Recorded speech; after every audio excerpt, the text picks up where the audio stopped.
دوسرے خطبے جو رمضان مبارک میں لاہور میں ہوئے ہیں ان کے کیسٹس میں موجود ہیں۔ تو پہلا حصہ ثابت ہوا رمضان قرآن رمضان میں نازل ہوا، لیلہ مبارکہ میں نازل ہوا، لیلۃ القدر میں نازل ہوا، سب کو معلوم۔ رمضان اور پاکستان بھی نازل ہوا، چلیے وہ لفظ آپ کو پسند نہ ہو تو قائم ہوا، اس کا اعلان ہوا، جو بھی ہوا، وہ بھی لیلۃ القدر، جمعۃ الوداع، شب جمعہ اور رمضان مبارک۔ اب تیسرا حصہ لیجئے، قرآن اور پاکستان کا بھی کوئی تعلق ہے؟ یہ ہے جس کو میں چاہتا ہوں ذرا آج اچھی طرح اجاگر کروں۔ بڑا گہرا تعلق ہے۔ ایک تعلق ہے اس 1000 سالہ تدبیر کے ساتھ۔ وہ تدبیر کیا تھی؟ قرآن مجید کے جو دور نبوی اور دور صحابہ میں اہم ترین شے تھا صحابہ کرام کے نزدیک، رفتہ رفتہ وہ امت مسلمہ کے ذہن سے، شعور سے پس منظر میں چلا گیا۔ زیادہ توجہات احادیث پر ہوئیں، اس لیے کہ احادیث سے احکام زیادہ نکلتے ہیں۔ قرآن میں تو نماز قائم کرو، یہ فرض کیجئے کہ 20 جگہ آ گیا ہو یا 70 جگہ آ گیا ہو، کیسے قائم کرو یہ تو قرآن میں نہیں ہے، یہ تو پھر حدیث سے ہے۔ تو سارا زور تو اب ہوا نا کہ حدیث کو سمجھو، اور حدیث سے آگے آ گئی فقہ۔ اسلامی حکومت قائم ہو گئی ہے تو اب فقہ سب سے اہم شے ہے، مقدمات کے فیصلے کرنے ہیں، معاملات طے کرنے ہیں۔ تو کچھ تو فطری اسباب تھے جس سے قرآن پس منظر میں چلا گیا، حدیث آگے، فقہ آگے، ہوتے ہوتے فقہ ہی فقہ رہ گئی۔ یہ تو حدیث بھی بہت عرصے کے بعد زندہ ہوئی ہے، اس سے تعلق جو ہے بہت عرصے کے بعد قائم ہوا ہے، ورنہ فقہ ہی فقہ۔ کچھ اسباب اور بھی تھے۔ قرآن کی تعلیمات کے بعض پہلو اصحاب اقتدار کو پسند نہیں تھے، باقاعدہ بھی کوشش ہوئی کہ اس کو پیچھے ہی رکھا جائے، بس پڑھ لیا کرو، ثواب حاصل کر لیا کرو، پڑھ کر سمجھنے لگو گے تو ہماری شامت آ جائے گی۔ جیسے حضرت ابو ہریرہ نے کہا تھا رضی اللہ تعالی عنہ، اور ابھی تو یہ دور جو ہے صحابہ کا دور چل رہا ہے، ابو ہریرہ صحابی ہیں لیکن حکومت تو بنو امیہ کی ہے نا، اب وہ خلافت راشدہ تو ختم ہو گئی نا،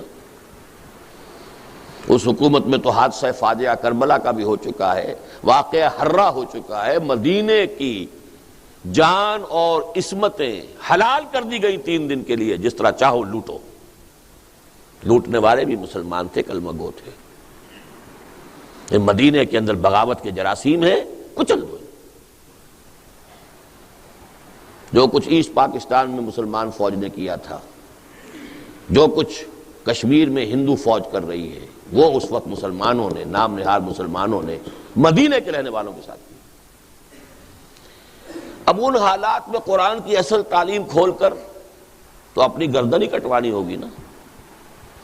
لہذا بخاری کی روایت ہے حضرت ابو ہریرہ کی کہ مجھے میرے حبیب سے، محمد الرسول اللہ سے علم کے 2 برتن ملے ہیں۔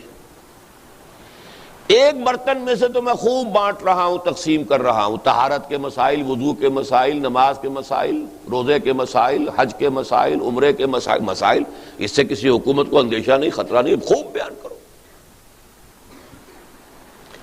لیکن ایک دوسرا برتن جو ہے اس کا منہ بھی کھول دوں تو یہ گردن اڑا دی جائے گی۔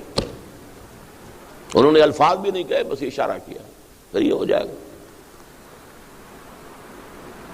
کیوں؟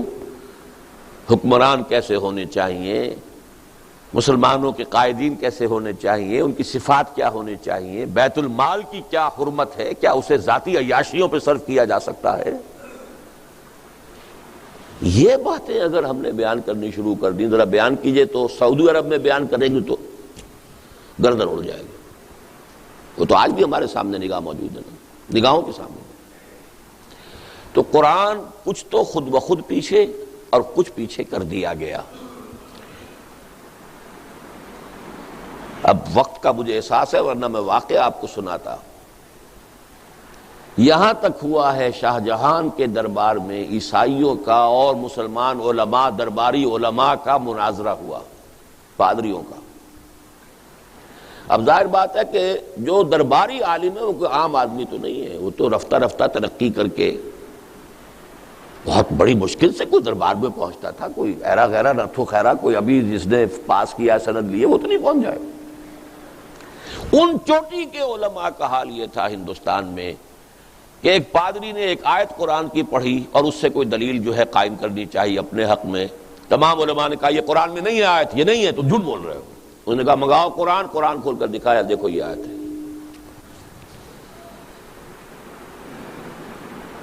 یہ واقعات ہیں، بڑے تلخ واقعات۔ بہرحال یہ سمجھ لیجئے کہ قرآن حکیم سے امت کا جو بعد ہو گیا تقریباً 1000 سال میں، کہ یہاں تک نوبت پہنچ گئی، نوبت بہیں جا رسید۔ قرآن تو کام میں آتا ہے، فرنٹیئر میل کی سپیڈ سے قرآن پڑھو، اجی وہاں تو 20 منٹ میں تراویح ہو جاتی ہے، وہاں چلو بھاگ کر۔ یہ قرآن کے ساتھ حشر ہے جو ہم کر رہے ہیں۔ تو اس حوالے سے لیکن اب وہ دوسرے 1000 سال میں اس امت مسلمہ کا قرآن سے تجدید، تعلق کی تجدید کا عمل شروع ہوا ہے ہندوستان میں۔ شاہ ولی اللہ دہلوی، میری پوری کتاب اس موضوع پر موجود ہے، دعوت رجوع الی القرآن، رجوع الی القرآن، قرآن کی طرف رجوع کرنے کا عمل کب شروع ہوا، کیسے شروع ہوا، کیسے قرآن پس منظر میں گیا، وہ سارا فنومینا میں نے دعوت رجوع الی القرآن کا منظر اور پس منظر، دلائل اور حقائق اور شواہد کے ساتھ اس کتاب میں بیان کیا ہے۔ اس کا عمل شروع ہوا کب؟ شاہ ولی اللہ سے، ہندوستان میں۔ اس وقت تک قرآن مجید کا اردو میں تو کیا ترجمہ ہونا تھا، فارسی میں بھی نہیں تھا، فارسی کورٹ لینگویج تھی۔ شاہ ولی اللہ پہلا شخص ہے جس نے فارسی میں ترجمہ کیا، اور علماء ان کے خلاف اتنی زبردست شورش کر کے کھڑے ہو گئے، گویا کہ کفر کیا انہوں نے، ترجمہ کرتا ہے قرآن کا۔ سرحد سے پٹھان منگوا لیے گئے تھے قتل کرنے کے لیے، مسجد فتح پوری کے باہر کھڑے ہوئے تھے کہ جب نکلے گا یہ ولی اللہ اسے قتل کر دینا۔ لیکن ہوا یہ ہے کہ جب وہ نکلے ہیں تو کچھ ایسی ہیبت ان پر طاری ہوئی ہے، ہیبت حق است این اللہ کی طرف سے، وہ ٹھٹر کے رہ گئے، کسی نے حملہ نہیں کیا، بچ گئے۔ یہ حالت، فارسی میں ترجمہ کیا، ان کے 2 بیٹوں نے اردو میں ترجمہ کیا، ان کے ایک بیٹے نے پہلی اردو میں تفسیر لکھی، شاہ عبد العزیز دہلوی سب سے بڑے بیٹے تفسیر لکھ رہے، تفسیر عزیزی۔ شاہ عبد القادر نے اردو میں ترجمہ کیا، با محاورہ اردو۔ شاہ رفیع الدین نے اردو میں ترجمہ کیا، لفظی اردو۔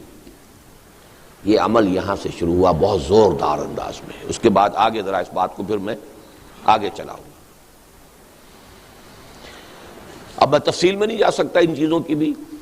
آغاز میں نے بتا دیا شاہ ولی اللہ اور خان وادہ ولی اللہ ہی، ان کا خاندان، اس سے ہندوستان میں قرآن کی طرف رجوع، اس کی ایک تحریک شروع ہوئی۔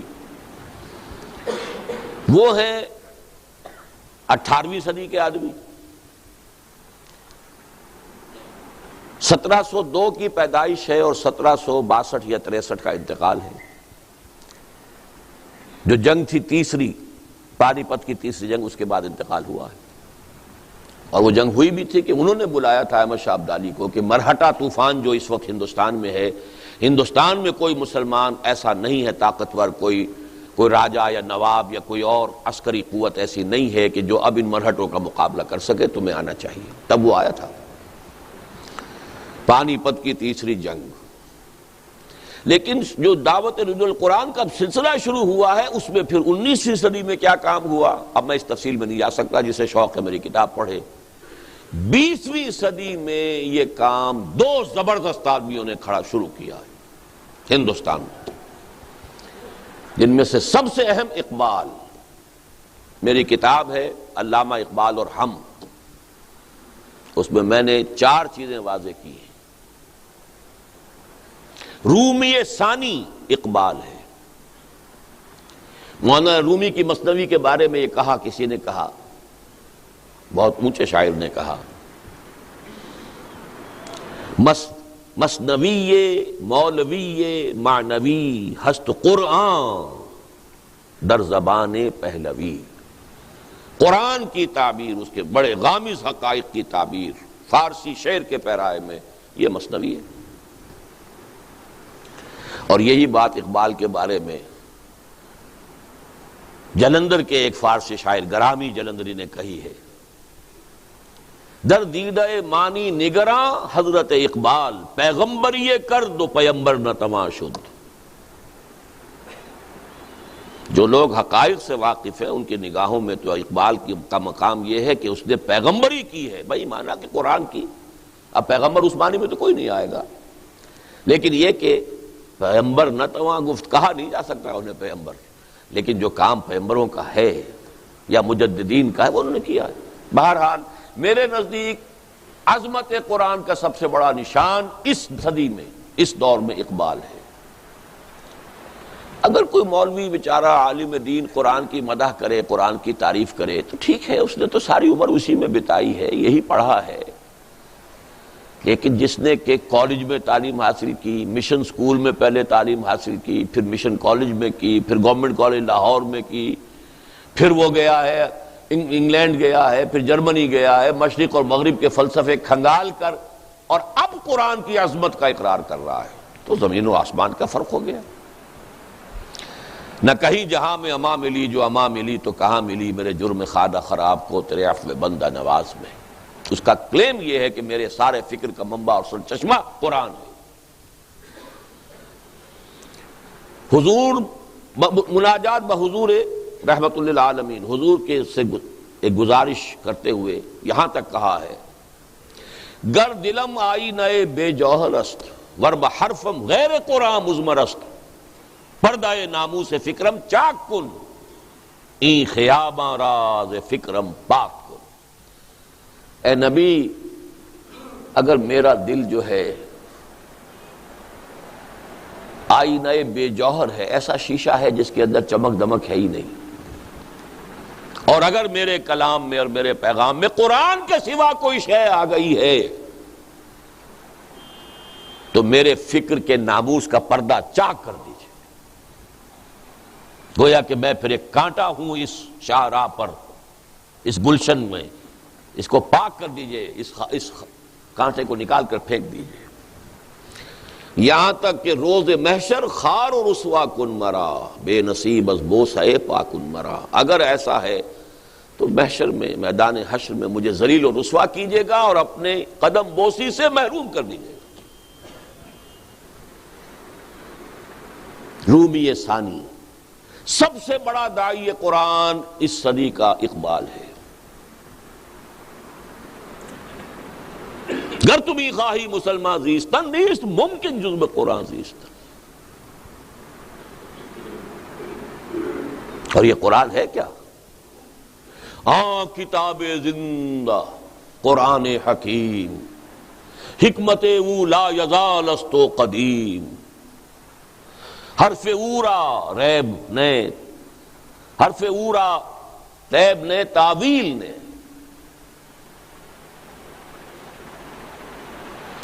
آیت شرمندہ تعویل نے، چو بجا در رفت جہاں دیگر شود، جہاں چو دیگر شد جہاں دیگر شود۔ مجھے تو کہیں نہیں ملا، 65واں عمر مکمل، سال مکمل ہو رہا میری عمر کا، مجھے کہیں اور عظمت قرآن کا یہ بیان نہیں ملا، کہیں نہیں ملا۔ اگرچہ داعی قرآن کی حیثیت سے اس صدی کے آغاز میں ابوالکلام آزاد کا نام بھی لیتا ہوں، اس میں کوئی شک نہیں، انہوں نے نثر کی کیفیت میں قرآن کی عظمت کا بھی بیان کیا ہے، لیکن اقبال کے آس پاس پہ نہیں پہنچے۔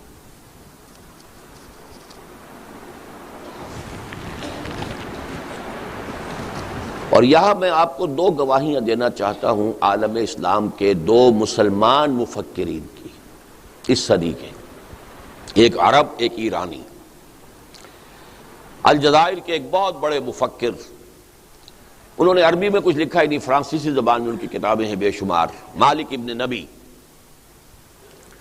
انہوں نے عجیب تجزیہ پیش کیا ہے، انہوں نے کہا ہے اپنی ایک کتاب میں کہ امت مسلمہ کا جو انٹلیکچول اور اسپرچول سینٹر آف گریوٹی ہے،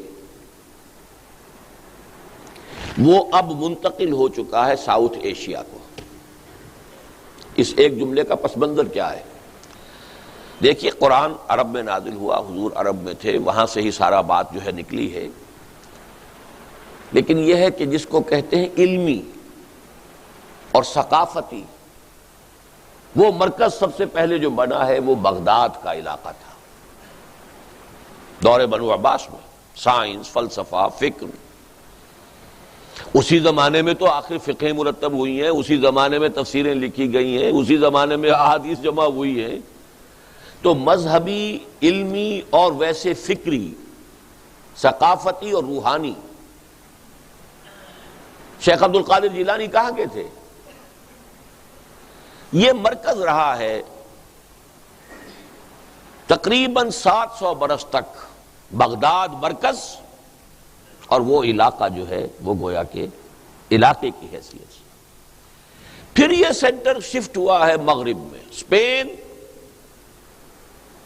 اور یہ المغرب جسے کہتے ہیں، الجزائر، تونس، موراکو، موریتانیہ، اور یہ اسی الجزائر کا ایک شخص کہہ رہا ہے کہ اب یہ مرکز جو ہے یہ منتقل ہو گیا جنوبی ایشیا۔ جنوبی ایشیا ہندوستان کو کہتے ہیں۔ اب جو اسپرچول اور intellectual centre of gravity of the Muslim ummah is in the Indian sub continent. اس کی وضاحت آپ کو مل جائے گی، میں یہ بات بہت پہلے کہہ چکا ہوں، وہی دعوت رجوع القرآن کے اندر آپ یہ ساری چیزیں دیکھ لیں گے۔ ہمارے انٹلیکچوئل اور فلسافیکل اور اسپرچول فاؤنٹین ہیڈ کی حیثیت تو صرف قرآن ہی کو حاصل ہے، نکلتا تو وہیں سے جو کچھ نکلتا۔ دوسری بات ڈاکٹر علی شریعتی کی ہے۔ ایران کے انقلاب میں فکر نام کی کوئی شے اگر تھی وہ صرف علی شریعتی کی تھی۔ وہ تو بہت ینگ ایج میں اس کو بادشاہ نے شہید کروا دیا تھا۔ اس کے بہت عرصے کے بعد پھر یہ علماء کی ایک جو ہوئی ہے اپرائزنگ ہوئی ہے، اس سے انقلاب آیا ہے، اور اس کے پیچھے کوئی فکر نہیں تھا۔ فکر اگر تھا کسی درجے میں تو علی شریعتی کے تھا، ورنہ خود آیت اللہ خمینی کو مفکر نہیں تھے۔ ان کی تصنیفات ایسی ہیں جیسے مولویوں کی تصنیفات ہوتی ہیں، اور کٹر جیسا شیعہ مولوی لکھے گا وہی چیزیں انہوں نے اس میں لکھی ہوئی ہیں۔ انقلابی کوئی فکر نہیں، یہ تو علماء کی ایک اپرائزنگ تھی، جیسے اب طالبان کی ہے افغانستان میں۔ کٹر حنفی قدامت پسند علماء ہیں، اس کا بھی تذکرہ بعد میں آئے گا۔ لیکن انٹلیکچوئل اور روحانی، دیکھیے ایک عجیب بات ذہن میں آئی ہے، آپ سارا تصوف، وہ جو مروجہ تصوف ہے، اس مروجہ تصوف میں کیا صحیح ہے کیا غلط ہے، یہ میری ایک تقریر تھی جو اب شائع ہونی شروع ہو گئی ہے، پہلی قسط میثاق میں آ گئی ہے تازہ میں، اور اس کا بھی شان ورود یہ ہے کہ میں نے ایک تقریر کی تھی 2 کیسٹس پر مشتمل، جس میں میں نے مروجہ تصوف پر جو حصے اس کے غلط ہیں اس کی تنقید کی تھی، جو صحیح ہیں ان کی تائید کی تھی۔ ایک حلقہ ہے وہ تنظیم الاخوان، مولانا محمد اکرم اعوان صاحب ان کے مرشد ہیں، اور بہت سے ان کے جو ہیں وہ مرید ہیں۔ تو الریاض سعودی عرب کا جو کیپٹل ہے، وہاں جو الاخوان کے لوگ تھے انہوں نے میرے اس کیسٹ میں سے تنقیدی حصے نکال دیے، تعریفی حصے جمع کر کے میرے نام سے میرا کیسٹ چلا دیا۔ آج کی روحانیت یہ ہے جو خیانت بھی کرتی ہے، چوری بھی کرتی ہے، سرقہ بھی ہے۔ جب انہیں کہا گیا، انہوں نے کہا آپ چاہے اسے چوری سمجھ لیں چاہے کچھ اور سمجھ لیں، ہم تو کریں گے۔ اکرم اعوان صاحب کو لکھا گیا، ان کی طرف جواب نہیں آیا۔ اب ہم نے یہ کیا ہے مجبوراً کہ وہ پوری تقریر شائع کر رہے ہیں، جو کچھ انہوں نے بھی کیسٹ میں رہنے دیا ہے وہ بھی، اور جو تھا وہ بھی، اور جو انہوں نے کاٹ دیا اس کو ذرا بولڈ کیا ہے تاکہ لوگوں کو معلوم ہو جائے کہ کیا کیا اس میں سے انہوں نے نکالا ہے۔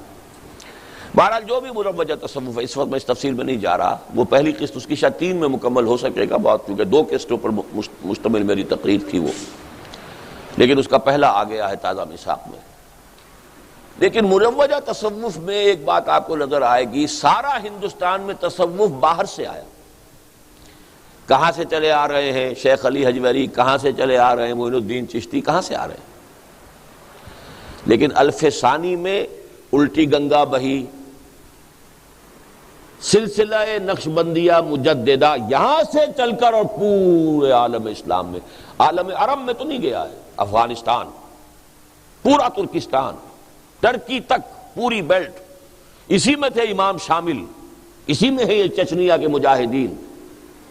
اس لیے کہ یہ تصوف جو ہے یہ بہرحال جتنے بھی چیزیں مروج ہیں ان میں اقرب الی الکتاب والسنہ، اگرچہ اب وہ بھی بہت گڑبڑ ہو چکی ہے۔ اس کی جو ایک ریلائسنس ہو رہی ہے امریکہ میں، ایک حلقہ بنا ہے نقشبندیہ کا، وہ بہت غلط رخ پر جا رہے ہیں۔ وہ تو یہ ہے کہ زاغوں کے تصرف میں عقابوں کے نشے من، لیکن یہ آپ کو معلوم ہونا چاہیے کہ الف ثانی میں ایک سلسلہ تصوف روحانیت کا بھی ہندوستان سے نکل کر پھیلا ہے باہر۔ پہلے وہ آ رہا تھا باہر سے ہندوستان کی طرف۔ اسی طرح فکر، اقبال مفکر اعظم صدی ہندوستان کا، پاکستان میں دفن، لاہور میں دفن۔ یہ جو اقبال نے قرآن مجید کی خدمت کی یا اس کی للکار مسلمانوں کی دی، کس قدر پیارے الفاظ ہیں۔ صاحب قرآن و بے ذوق طلب، العجب ثم العجب ثم العجب۔ قرآن کی حامل قوم ہو اور ایسی سست ہوئی بیٹھی ہو اور ایسی پڑی ہوئی ہو زمین پر، اور ایسے ہی جیسے کہا گیا کہ تم شبنم کی طرح زمین پر پڑے ہوئے ہو اور دشمن تمہیں اپنے پاؤں تلے روند رہے ہیں۔ اے چو شبنم بر زمیں افتندئی، در بغل داری کتاب زندئی۔ وہ کتاب زندہ اب بھی موجود ہے تمہارے پاس، لیکن تم نے اسے اٹھا کر رکھ دیا ہے جز دانوں میں بند کر کے۔ پڑھتے ہو تو حصول ثواب اور ایصال ثواب اللہ اللہ خیر صلی اللہ بآیات اشترا کار جزی نیست کہ از یاسین او آسام امیری۔ عالم نزا کی سختیوں کو ہلکا کرنے کے لیے یاسین سنا دو بس۔ اے کہ می نازیب قرآن عظیم، تاک و جا در حجرہا باسی مقیم۔ اے قرآن کی حامل قوم، کب تک حجروں کے اندر بیٹھے رہو گے؟ در جہاں اسرار دین را فاش کن، نقطہ شرع مبین را فاش کن۔ پوری دنیا میں دین کے اسرار کو عام کرو، اور دین متین اور شرع متین کے جو اصل نکات ہیں، جو اصل حقیقت ہے، جس کی بنا پر یہ رحمت للعالمین، اللہ حضور کی رحمت للعالمینی کا سب سے بڑا مظہر ہے، اسے عام کرو۔ نکل کر خانقاہوں سے ادا کر رسم شبگیری۔ یہ ساری للکاریں آپ نے سنی، کسی اور کے ہاں سنی؟ قرآن کے حوالے سے کہہ رہا ہوں، باقی کسی اور حوالے سے کوئی قومی مسئلہ ہے، کوئی سیاسی مسئلہ ہے، پاکستان کا مطلب کیا، لا الہ الا اللہ، یہ چیزیں اور ہیں۔ قرآن کو مرکز بنا کر، محور بنا کر، جو حضور کی دعوت اور تحریک کا مرکز و محور تھا، یتلو علیہم آیاتہ ویزکیہم ویعلمہم الکتاب والحکمہ، یہ بیسک میتھوڈالوجی تھی جو قرآن کے گرد گھوم رہی ہے۔ اس کی طرف دعوت دینے والا اقبال۔ اب اسی کو میں آگے لا رہا ہوں۔ وہی عمل ہے جو علامہ اقبال کے ایک ادنا اور ناچیز عقیدت مند بھی کہہ لیجئے، خوشہ چین بھی کہہ لیجئے، میں اپنا مقام اس سے زیادہ نہیں سمجھتا، اللہ نے اس کو توفیق دی۔ عوامی درس قرآن سن 65 سے جو میں نے شروع کیا ہے اپنا مشن لاہور میں، 2 تقریریں مسلمانوں پر قرآن مجید کے حقوق کے نام سے، ایک تحریر اسلام کی نشرت ثانیہ کرنے کا اصل کام کے عنوان سے، سن 67 یہاں سے کام شروع ہوا ہے۔ عوامی درس قرآن، نہ کسی فرقے سے تعلق، نہ سیاست سے تعلق، قرآن کا درس، اور 500 ہی نہیں، 700 آدمی جمع ہوتا رہا مسجد شہداء لاہور میں۔ ایک مرتبہ ایک کتاب تقسیم کی گئی تھی، تب گنتی ہو گئی کہ 700 نسخے لگے ہیں۔